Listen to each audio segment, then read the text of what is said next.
ઈશ્વરે ભગવાને છે ને માણસને કેન્દ્રમાં રાખીને બધું જ બનાવ્યું અને બધું જ આપણા સુખ માટે બનાવ્યું. બધું જ ભગવાને માણસને શા માટે બનાવ્યો ખબર તમને? પેલા આખી દુનિયા ભગવાને બનાવી, પૃથ્વી, જળ, તેજ, વાયુ ને આકાશ. શાસ્ત્રો પ્રમાણે આ વાત સિદ્ધ છે. વિજ્ઞાનને પૂછો તો પણ કહે. આખી પ્રકૃતિ બનાવી, બધી જ ઝાડ, પાન, પક્ષી, પ્રાણીઓ, જળચર બનાવ્યા, સ્થળચર બનાવ્યા.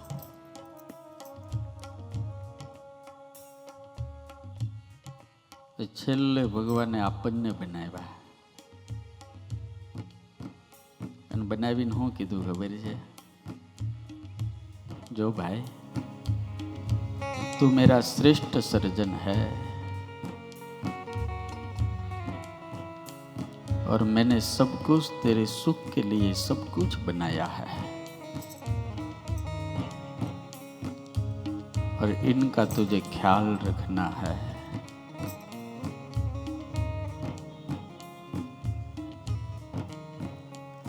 તારે બધાનું ધ્યાન રાખવાનું છે.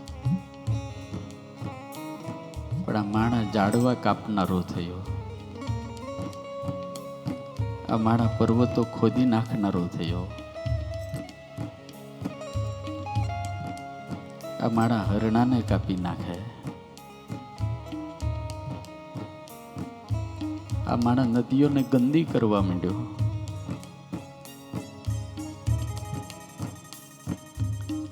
ઈશ્વરે ભગવાને છે ને માણસને કેન્દ્રમાં રાખીને બધું જ બનાવ્યું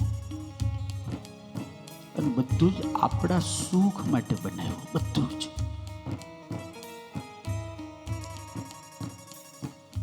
પણ જેમ જેમ મોટા થયા ને, જેમ મોટા થયા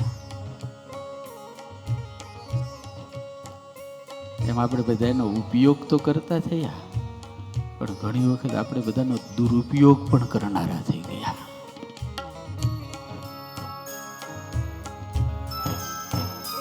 ઈશ્વરના તો ગુનેગાર થયા, પણ મારા બાપ આપણે પ્રકૃતિના પણ ગુનેગાર થયા છીએ. આશીર્વાદ લેવા માટે માણાનો જન્મ છે, પાપ કરવા માટે નહીં.